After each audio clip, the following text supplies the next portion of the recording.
예수님께서 많은 그 표적과 기적을 행하시면서 그 표적과 기사를 뒷받침해 주시는 말씀을 가르치십니다. 그 말씀들을 이렇게 집약해서 압축해 놓은 것을 우리가 마태복음 5장에서 7장까지 산상수훈이라 이렇게 말씀을 합니다. 그 산상수훈의 바로 꽃은 1절에서부터 12절까지 있는 팔복에 있습니다. 그래서 이 마태복음 5장에서부터 그 7장까지 있는 산상수훈 가운데서 가장 예수님께서 복이 있는 사람이라고 말한 행복에 이르는 8가지의 복, 그래서 우리는 팔복 이렇게 이야기를 합니다. 그래서 팔복이라고 하는 외국에 보면 팔복교회도 참 많습니다. 팔복교회, 참 포도나무 교회도 많고요. 그래서 오늘 이 8가지 복에 이르는 예수님이 가르쳐 주신 말씀이 올해 우리 가운데 임하면서 우리 모든 성도들의 가정이, 우리 성도들이 정말로 행복했으면 좋겠습니다. 진정한 행복에 이르는 길은 예수님이 가르치신 8항목 속에 있습니다. 그리고 예수님이 가르치신 이 8개의 복이 있는 이 길을 저희들도 선택해서 간다면 우리들에게도 동일한 복이 있으리라고 믿습니다. 심령이 가난한 사람은 복이 있습니다.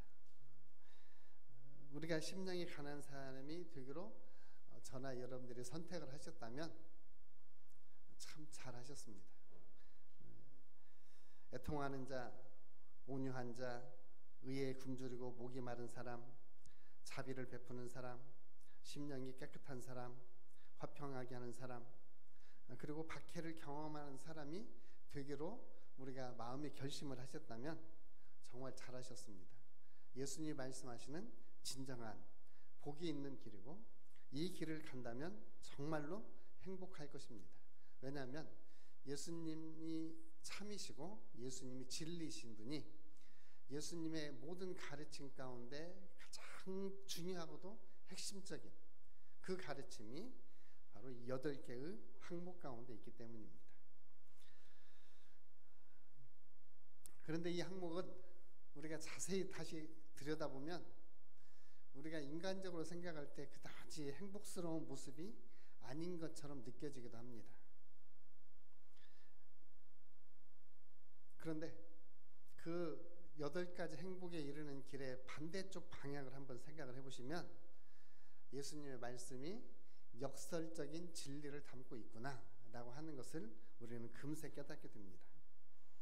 여러분들 주변에서도 쉽게 볼 수 있는 사람들 가운데 한 부류가 극도로 교만한 사람입니다. 교만한 사람은 복이 있나니 그들이 하나님의 나라를 소유할 것이며 이렇게 하지 않습니다. 생각해보면 그러죠.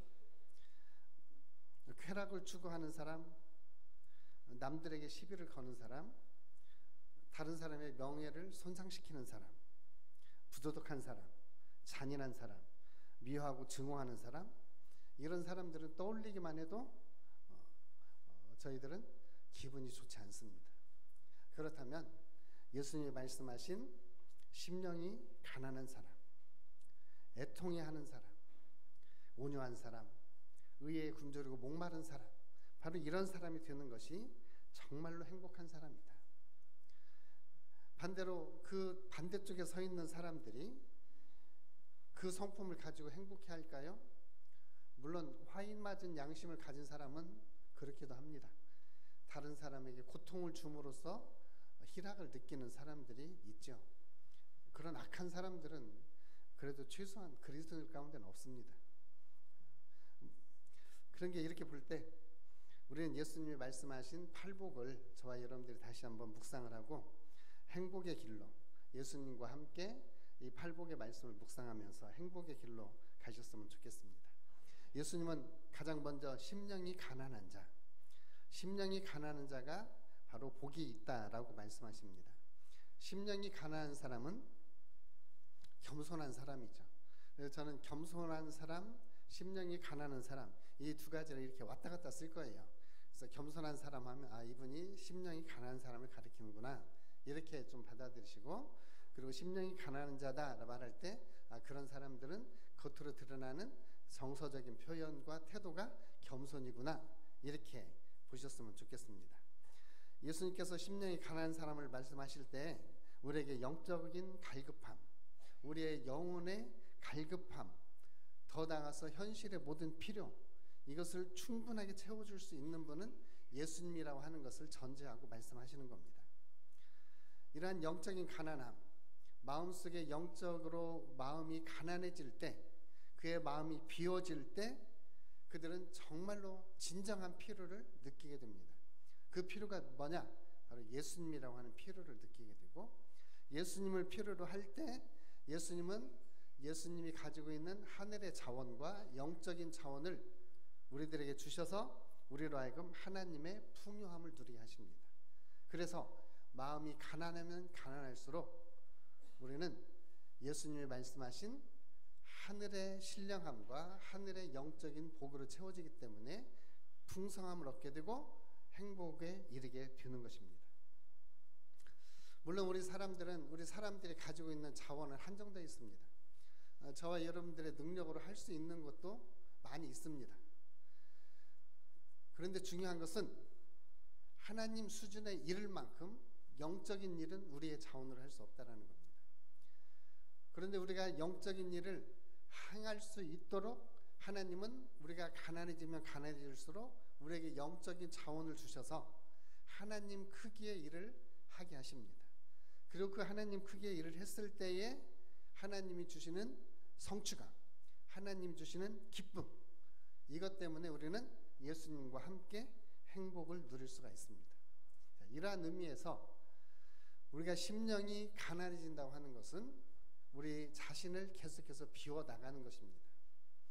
세상의 방법은 채워나가는 것입니다. 세상의 방법은 채움의 길이죠. 채움의 길입니다.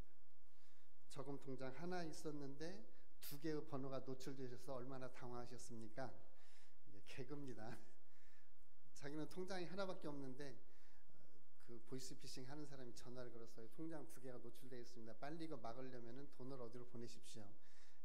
황당한 개그인데 우리는 개그가 하나도 안 웃겨요.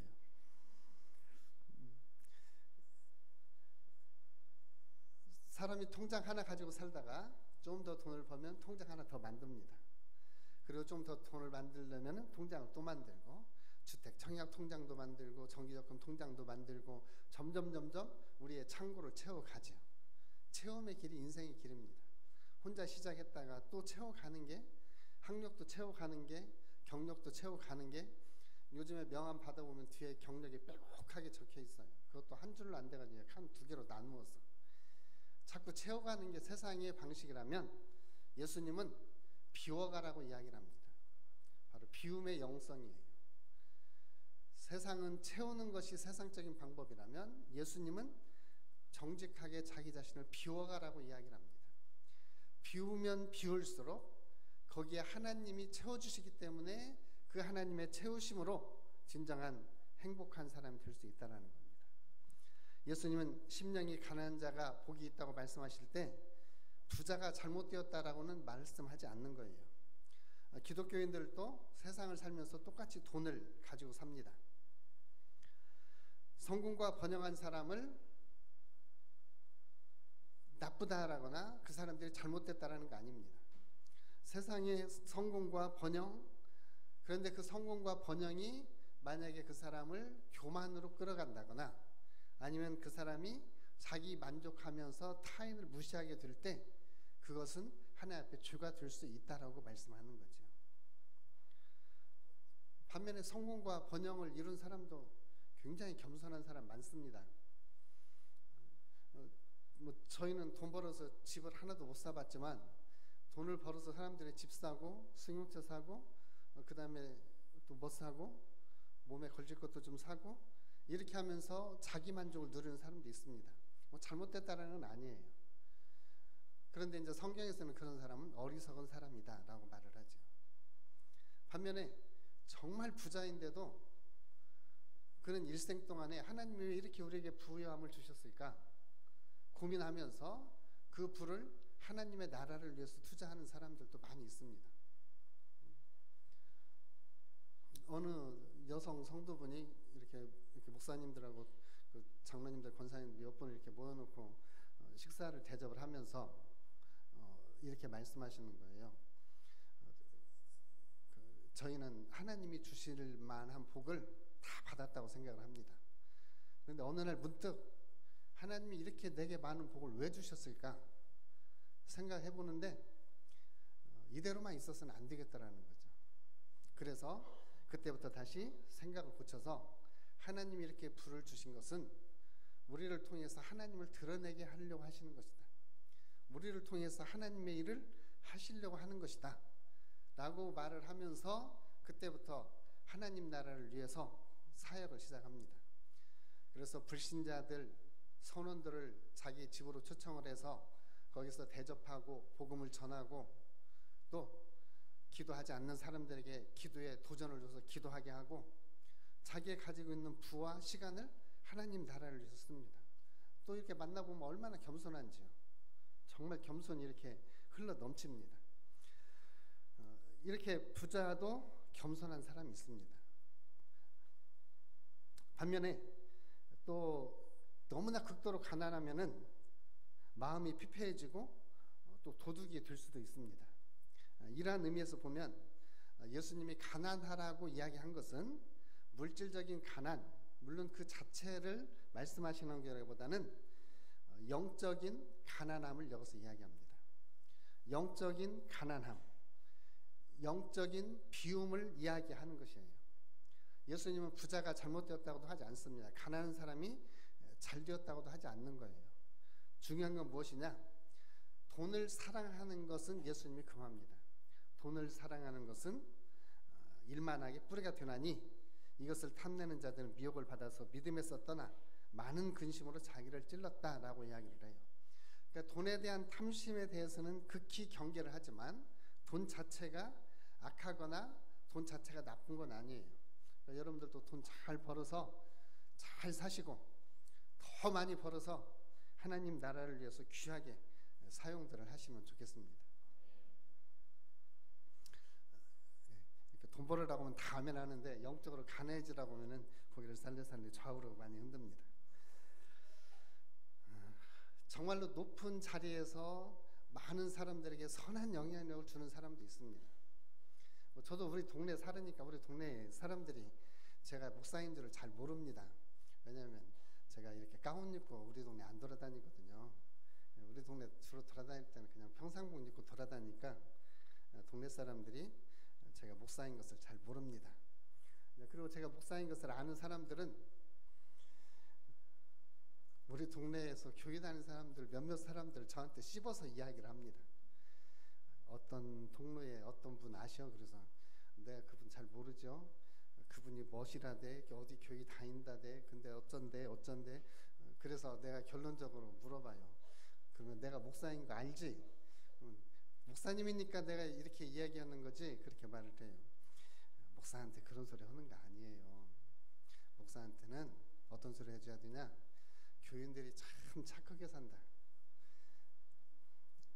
저기 덕진구청에 가면은 좀 이렇게 친구가 하나 있어요. 그 친구는 교회 나오라고 해도 안 다녀요. 그래서 너 왜 교회 안 다니냐 그랬더니 형님 저는 술하고 담배 때문에 못 끊어서 교회를 못 다닙니다. 그래서 임마 다니야 끊지. 그래도 교회는 안 다녀요. 근데 그 친구가 하는 말이 있어요. 근데 제가 하고 싶은 말은요. 그래도 예수 믿는 사람들이 착하고요. 훨씬 일 잘합니다. 그래서 너는 잘하냐? 그랬더니 나는 형님 후배니까 잘합니다. 우리가 세상에서 일 잘하는 거 중요합니다.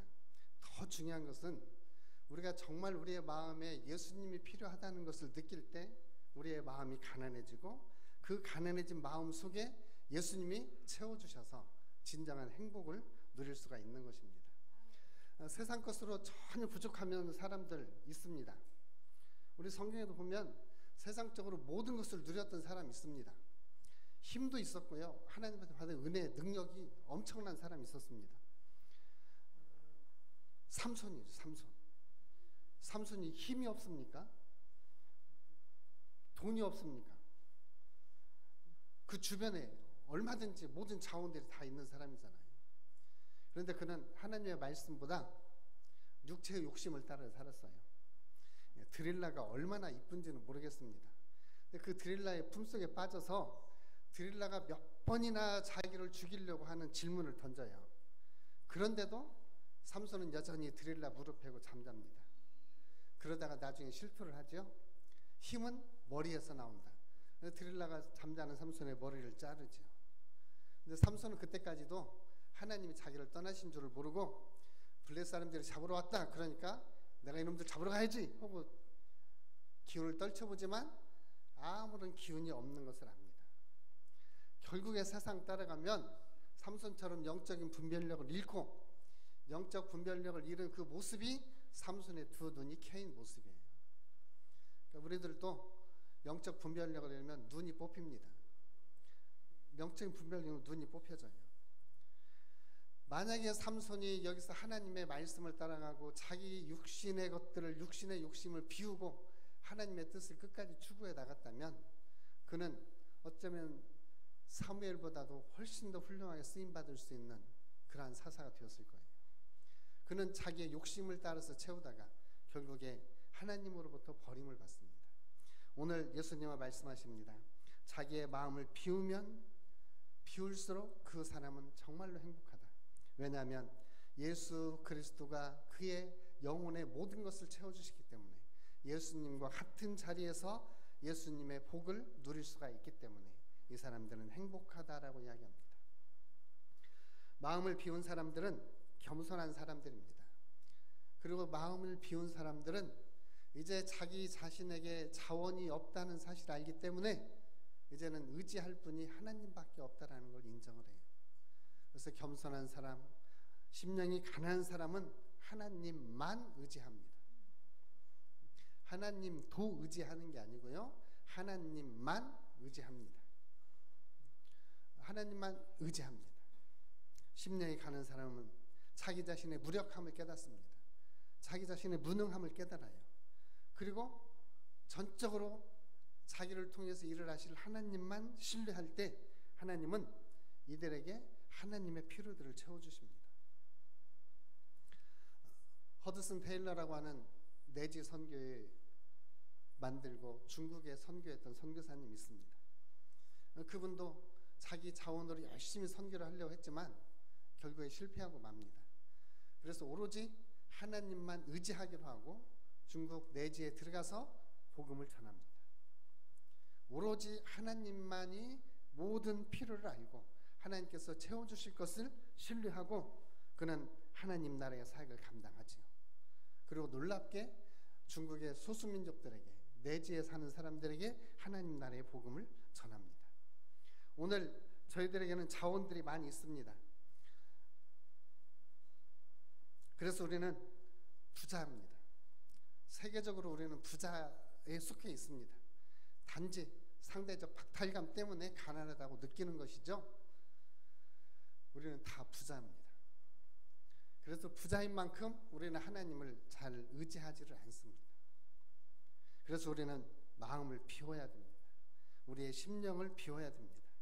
우리의 심령을 비우면 비울수록 집착, 애착하는 것들을 우리가 멀리하면 멀리할수록 예수님은 우리에게 예수님 자신을 더욱더 보여주실 것입니다. 그 예수님을 우리가 보고 예수님이 필요로 하는 것에 우리 자신을 헌신할 때 예수님 우리를 통해서 예수님 크기의 일을 이루십니다. 우리 성경에 사복음서에 나오는 공통적인 기적이 딱 하나 있습니다. 사복음서에 다 나오는 기적, 오병이의 기적만 사복음서에 다 나옵니다. 근데 그 사복음서에 나오는 오병이의 기적, 어린아이가 보리떡 5개와 물고기 2마리, 이걸 예수님께 드렸다. 그래서 예수님이 그걸 가지고 하늘 향해 축사하시고 떼어서 5,000명을 먹게, 그리고 12광주를 거두었다. 이게 오병이의 기적이지 않습니까? 그래서 우리는 오병이의 기적을 이렇게 내용은 알고 있습니다. 그런데 그 소년이 자기의 것을 예수님께 드렸을 때 소년에게 남는 것은 무엇이었을까요? 저도 애들한테 애들이 이렇게 두 개를 손에다 쥐고 있어요. 그러면 이거 하나 줘. 그러면 절대 안 줍니다. 사탕을 하나 읽으면 이거 사탕하고 바꿔 먹자 그러면 그거 저 주고 사탕 얼른 가져가요. 다 욕심 있어서 자기 있는 것 안 내줍니다. 근데 이 성경에 나온 어린아이는 특별한 아이 같아요. 자기 것을 다 내놓은 걸 보면. 성경에 기록될 줄 알고 내놨는지 이 부분은 잘 모르겠습니다. 근데 실제 이 보리떡 5개가 뭐 지금 우리가 먹을 수 있는 이성당 빵이라든지 전주 초코파이 같은 이렇게 큰 빵이 아니에요. 개떡 5개. 그것도 쌀개떡, 쑥개떡이 아니라 보리개떡. 보리개떡 드셔보신 분은 추억의 보리개떡이라고 하지만 실제 저희 어렸을 때 보리개떡 먹는 사람은 가난한 사람들이었습니다. 쌀이 없고 먹을 게 없으니까 보리 몽강저 갖다가 쪄서 거기다 사카린 넣어서 아니면 누수가 넣어서 쪄 먹었던 게 보리개떡이에요. 그것도 좀 잘 찌면 좀 괜찮은데 잘못 찌면 시커멉니다. 시커먼 보리개떡. 거기다 물고기 2마리라니까 우리는 조기 이 많은 거 2마리라고 생각을 하지만 그 물고기 2마리는 그 보리개떡에다가 양념으로 먹을 거니까 짭짤한 멸치 2마리 정도. 그러니까 조그마한 어린아이의 한 끼 식량이니까 그게 얼마나 되겠어요. 근데 그것을 예수님께 드렸을 때 어린아이의 손에서부터 그것이 예수님께 드려졌을 때 예수님은 그걸 가지고 5,000명을 먹이고도 남는 기적을 베푸십니다. 우리는 이렇게 생각합니다. 주님, 나 같은 것이 뭐 헌신해서 하나님 나라에 뭔 변화가 있겠습니까?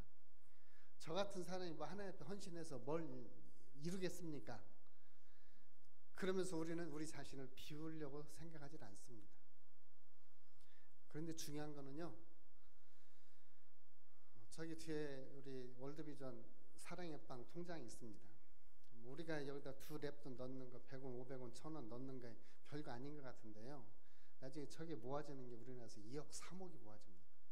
그렇게 해서 아시아 혹은 아프리카에 학교 짓는 성금으로도 사용됩니다. 이게 우리가 던지는, 우리가 그냥 무시할 수 있는 자그마한 것이지만 그것이 예수님의 손에 붙들렸을 때는 놀랍게 쓰임을 받는 겁니다. 우리 자신들이 비우고 우리 자신들이 하나님만 의지하고 하나님께 우리 자신을 이 오병이어를 드렸던 소년처럼 하나님 앞에 드리면 하나님은 그 사람들을 통해서 하나님은 기적을 이루실 수 있습니다. 자기 자신을 비우면 비울수록 하나님은 하나님의 것으로 채워줍니다. 우리가 하나님의 것, 우리에게 채울 수 있는 하나님의 것 하면 이렇게 막연한 것 같지만 여러분들이 다 압니다. 한번 따라서 하시겠습니다. 성령 충만. 우리가 비우면 비울수록 하나님의 것으로 채워주어서 우리는 성령으로 채워집니다. 교만한 사람은 그 영혼에 가득 차서 더 이상 체험 받을 것이 없습니다. 교만한 사람은 하나님의 음성을 들을 수도 없고 하나님의 음성을 따라갈 수도 없습니다. 왜냐하면 그가 교만하기 때문에 더 이상 채워질 게 없어요. 나 정도 되면 뭐 됐지 뭐. 내가 저런 사람들 말을 뭐하러 들을 필요가 있어. 이런 사람들. 뭐 지금은 안 그러겠지만 옛날에 어떤 목사님이 그런 간증을 하시더라고요. 이렇게 목사님이 설교하고 있으면 뒤에서 아이고 저거 조직신학적으로 저 설교 틀렸는데 잘도 넘어가네 이러면서 판단하고 있었는데 어느 날 하나님이 그러시더래요. 너 네 처지나 좀 알아봐라. 자기가 그렇게 교만하게 잘로 교만한 때가 신학교 1학년 때. 그리고 이제 신학교 4학년 때쯤 되면 이제 뭘 해야 될지를 모르는 이런 상황이 되는 거죠. 우리도 여러분들 가운데는 그런 사람이 없으리라고 믿지만 또 모르죠. 아이고 오늘 목사가 또 잔소리 좀 꽤나 한다. 쓸데없는 소리 한다. 아유 저건 인간의 소리 안 들어. 그냥 난 성경에서 하나님의 음성 들을 거야. 이렇게 가지는 것은 모르겠습니다. 제가 보기에는 겸손치는 않은 것 같습니다. 정말 우리가 겸손하고 우리의 마음이 갈급해지면요, 어린아이의 입술을 통해서 나오는 음성을 통해서도 하나님의 음성을 듣습니다. 흘러가는 소리를 통해서도 우리는 그것을 통해서 하나님의 음성을 듣습니다. 이게 바로 마음이 가난한 겁니다. 그래서 그 가난한 마음에 하나님이 말씀을 주시고 성령으로 채우셔서 성령 충만케 하십니다. 우리는 대부분 우리가 걱정하고 근심하는 게 마태복음 6장에 있는 것처럼 먹을 것, 입을 것, 마실 것 때문에 걱정, 근심 많이 합니다. 그런데 우리 주님은 우리한테 그것이 아니라 하나님의 나라를 향해서 마음이 좀 가난해지라고 이야기를 합니다. 하나님 나라를 향해서 가난해지면 하나님이 그들에게 성령으로 채워주시고 그 성령을 통해서 무엇을 필요로 하는지 하나님이 아시고 가장 좋은 것으로 주시겠다라고 하는 거죠. 우리 누가복음 11장에 우리가 잘 아는 말씀이 있습니다. 구하라, 찾으라, 두드리라, 그러면 열릴 것이다. 악한 아버지도 자기 자식에게 좋은 것을 줄 줄 알거든. 하물며 하늘에 계신 아버지께서 구하는 자에게 성령을 주시지 않겠느냐. 그러니까 저와 여러분들이 마음이 가난하게 되어서 성령을 구하면 예수님 우리에게 가장 좋은 것으로 주신다고 하는 겁니다. 그 좋은 것이 무엇입니까? 바로 하나님 나라의 행복에 이르는 길입니다. 그래서 마음이 가난한 자는 진정한 하나님 나라의 행복의 길에 이를 수가 있습니다. 우리가 마음이 가난해질 때 내 자신을 정직하게 대면할 수 있습니다. 우리의 마음이 가난해지면 그 가난함 그 속에, 비워진 그 속에 성령님이 찾아오십니다. 그리고 성령님이 오셔서 하나님 나라의 일을 감당할 수 있는 하나님 나라의 자원, 하나님 나라의 지혜, 하나님 나라의 은사를 주십니다. 이걸 우리가 성령 충만이라고 이야기를 합니다. 그래서 결론적으로 우리의 마음이 가난해지면 우리는 예수님이 말씀하시는 진정한 하나님 나라를 경험할 수 있는 행복으로 갈 수 있다고 하는 겁니다. 예화 하나만 하고 마치겠습니다. 바닷가에 가면은 정말 예쁜 것 가운데 하나가 등대입니다. 한쪽은 빨간 등대, 한쪽은 하얀 등대가 있죠. 그 등대는 대부분 든든한 기초 위에만 세워야 됩니다. 근데 어느 분이 등대를 세워놓고 그 등대에다가 이렇게 헌사를 써놨습니다. 바람아 불어라, 폭풍아 불어라. 이 등대는 모든 배들을 안전한 항구로 인도할 것이다. 그런데 정말로 그 등대를 만드신 분의 소원처럼 폭풍이 불고 바람이 불어서 등대가 날아가 버렸어요. 그 뒤에 어느 그리스도인이 다시 등대를 하나 설계해서 만들었습니다. 그리고 그 밑에 헌사에다가 이렇게 써놨습니다. 주님은 이 집의 반석입니다.